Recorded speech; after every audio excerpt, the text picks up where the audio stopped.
Hello दोस्तों, कैसे हो आप लोग? आई थिंक बढ़िया होगे, फिटफाट होगे। ठंडे में मजा लीजिए और सुनिए कहानी। और कहानी मजा आए तो लाइक शेयर और सब्सक्राइब कर दीजिएगा। चलिए सुनते हैं कहानी और मजा लीजिए। और यह कहानी एक ऊंट के अंतर्मन की दिलचस्प कहानी है जो यह बताता है कि एक दोस्त मेहनती होता है और दूसरा आलसी तथा किस प्रकार आलसी दोस्त ने मेहनत का मोल समझकर अपना आलस्य को दूर भगाया। हिंदी कहानी मेहनत का मोल। दो दोस्त थे जिनका नाम रामू और श्यामू था। उनके पास एक ऊंट भी था जिसे वे दोनों अपना दोस्त मानते थे, जानवर नहीं। रामू और श्यामू दोनों ही व्यापारी थे। वे दोनों एक साथ एक ही घर में रहते थे।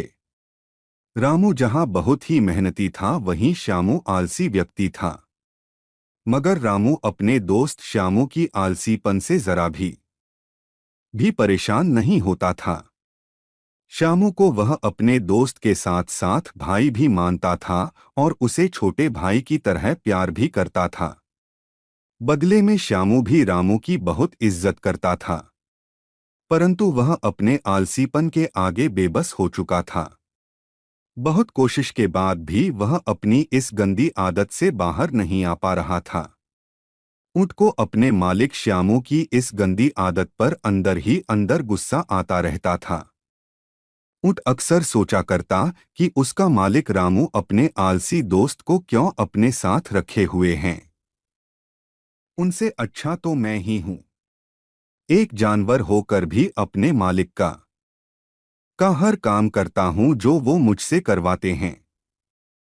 बात उस दिन की है जब ऊंट का गुस्सा उसके सिर के ऊपर चला गया। उस दिन तो उसका मालिक श्यामू ने आलसीपन की हदें ही पार कर दी जब वह अपने कमरे में बिस्तर पर चादर ओढ़े लेटा हुआ था और अपने दोस्त रामू से अपने बिस्तर पर ही भोजन लाने का आग्रह करने लगा। रामू ने श्यामू के लिए भोजन बिस्तर पर ही दे दिया, परंतु श्यामू से इतना भी नहीं बना कि उठकर वह भोजन ग्रहण करे। वह रामू से कहता है कि भोजन मेरे मुहर में खिला दो, मेरे हाथ में तेज दर्द हो रहा है। रामू ने तुरंत सारा भोजन श्यामू को उसके मुहर में खिला दी। हद हो तब हो गई जब श्यामू रामू के द्वारा बनाए भोजन को स्वादहीन बताया। ऊंट यह सब दृश्य अपनी आंखों से दरवाजा के बाहर से खड़े होकर देख रहा था। ऊंट का मन हो रहा था कि वह जाकर अपने आलसी मालिक को सबक सिखाए, परंतु वह लाचार था। अपने मालिक को दंड देकर वह पाप का भागी नहीं बनना चाहता था। उसे बस एक सही समय का इंतजार था जो उसके आलसी मालिक को सबक सिखाए। भगवान ने बहुत जल्दी ही ऊंट के मन की बात पढ़ ली। वह समय भी आ गया जब रामू को व्यापार के सिलसिले में शहर से बाहर जाना पड़ा। रामू ने अपने ऊंट को बड़े प्यार से तैयार किया और शहर चलने के लिए कहा। जाते जाते अपने दोस्त श्यामू को भी अपना ध्यान रखने के लिए कहा।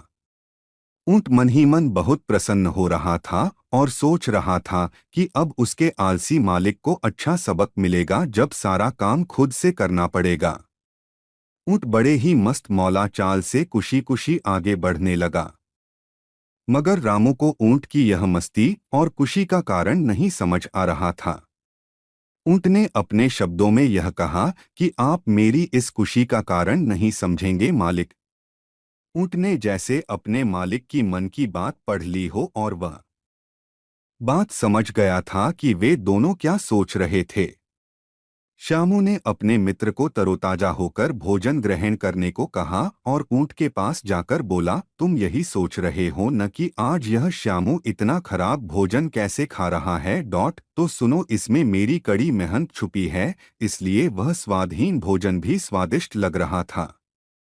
उसके बाद श्यामू ऊंट के पास से मुस्कुराते हुए चला गया और अपने काम में लग गया।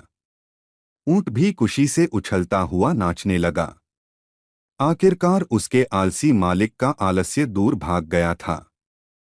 इस कहानी से यह शिक्षा मिलती है कि हमें अपनी मेहनत से प्राप्त सफलता छोटी हो या बड़ी, उसका मूल्य अनमोल होता है।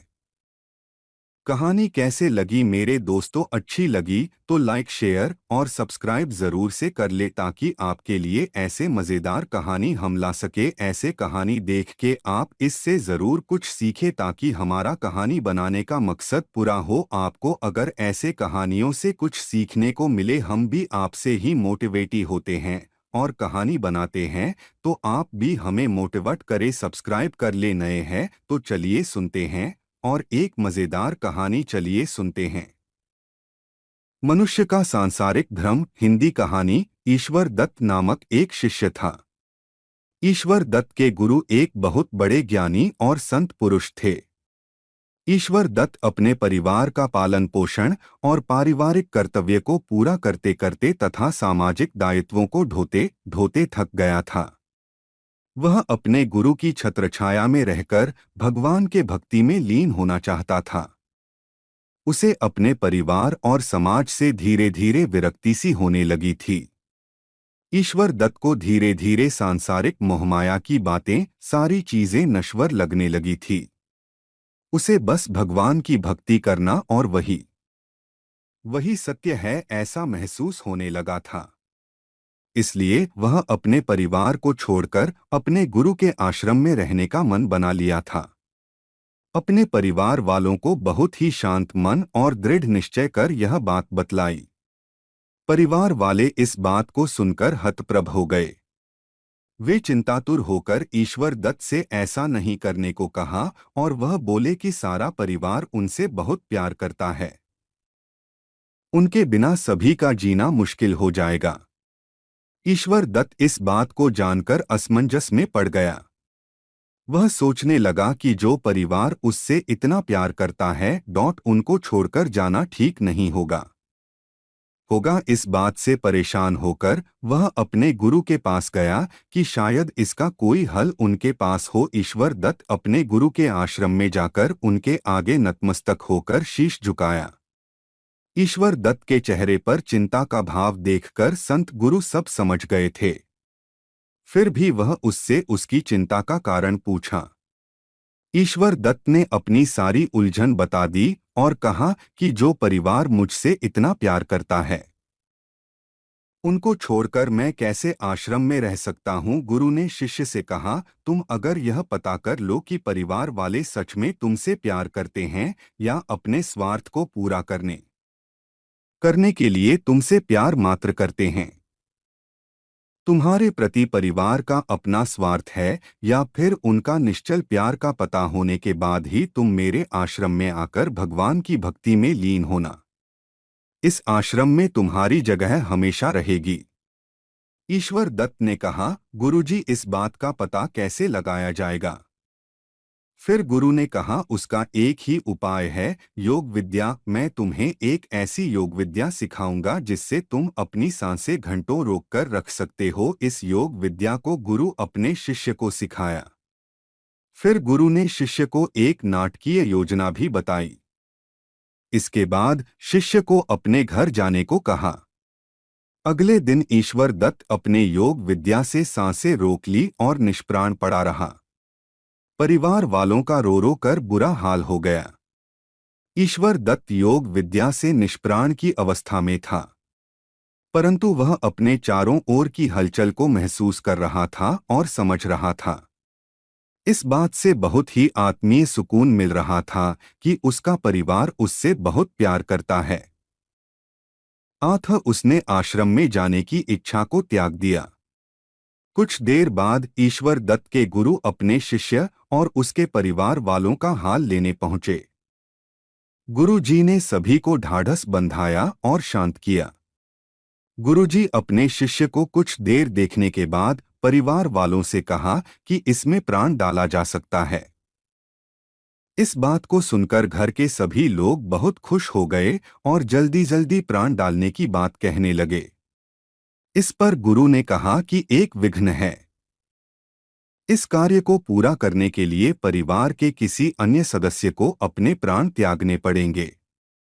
यह सुनकर सभी लोगों के पैर के नीचे की जमीन खिसक गई। यह तो बहुत बड़ा धर्म संकट खड़ा हो गया था परिवार वालों के सामने। सभी लोगों के चेहरे पर हवाइयां उड़ने उड़ने लगी थी। इस कार्य को करने के लिए परिवार का कोई भी सदस्य सामने नहीं आया, आगे नहीं आया।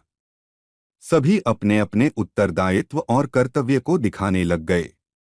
परिवार के सभी सदस्य अपनी अपनी मजबूरी बताकर प्राण त्यागने से मना कर दिया।